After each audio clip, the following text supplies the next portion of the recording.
រៀមសែនពេញចិននឹងស្រីរកគួយ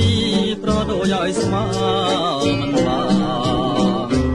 តែរំធនស្រយន់ហងបានតាំងពីរៀមបានជួបកលយានវេលាណា